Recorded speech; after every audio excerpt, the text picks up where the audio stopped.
नमस्कार दोस्तों, मैं यूनिक मॉन्स्टर स्टोरीज अपने चैनल पे आपका स्वागत करता हूं। आज फिर से एक और जबरदस्त और कमाल की खौफनाक कहानी लेकर हाजिर हूं जो आपको अंदर तक डरा देंगी। लेकिन साथियों, कहानी स्टार्ट करने से पहले आपसे रिक्वेस्ट है कि आप लोग मेरी स्टोरी पूरी तो सुनते हैं, परंतु कई साथी ऐसे भी हैं जो स्टोरी तो सुन लेते हैं पर चैनल को सब्सक्राइब नहीं करते। तो आपसे दिल की गहराई से विनती है, आप चैनल को सब्सक्राइब जरूर करें ताकि मेरा हौसला और मजबूत हो सके और मेरे साथ दिल का रिश्ता बन सके। तो आइए, आपका ज्यादा समय ना लेते हुए आज की कहानी सुनते हैं। नालंदा के एक छोटे से गांव में एक प्राचीन खंडहर है जिसे लोग शापित खंडहर के नाम से जानते हैं। यह खंडहर एक पुरानी हवेली का है जो अब जर्जर और खंडित हो चुकी है। गांव वालों का मानना है कि इस खंडहर में रात के समय डरावनी आवाजें सुनाई देती हैं जो आपकी रूह तक को कंपा देती हैं। यह कहानी कुछ साल पहले की है जब राहुल नाम का एक युवक जो इतिहास का विद्यार्थी था, नालंदा के इस खंडहर के बारे में सुनकर वहां पहुंचा। उसे पुरानी इमारतों और इतिहास में बहुत दिलचस्पी थी।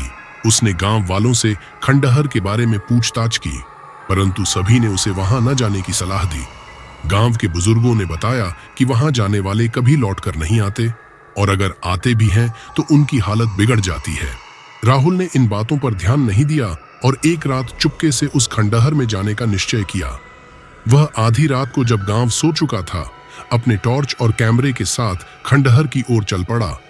खंडहर तक पहुंचने का रास्ता जंगल के बीच से होकर गुजरता था। रास्ते में राहुल ने महसूस किया कि किसी की परछाई उसका पीछा कर रही है। उसने पीछे मुड़कर देखा, लेकिन कुछ नहीं था।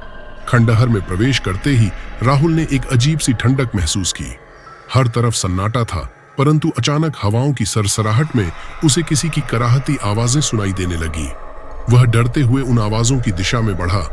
जैसे जैसे वह अंदर जाता गया, आवाजें तेज होती गईं और उसके कानों में एक अजीब सी गूंजने लगी।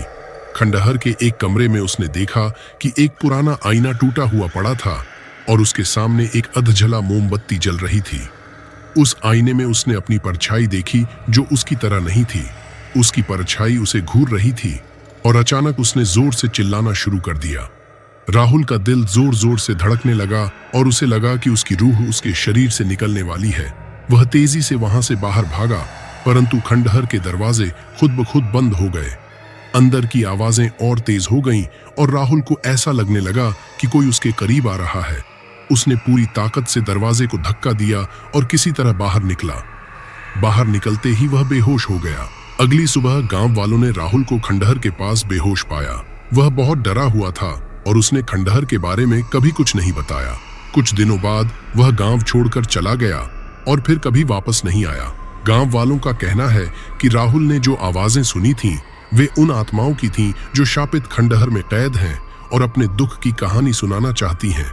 आज भी गांव के लोग सूर्यास्त के बाद उस खंडहर के पास जाने से डरते हैं, क्योंकि वे जानते हैं कि वहां की डरावनी आवाजें सुनकर आपकी भी रूह कांप जाएगी।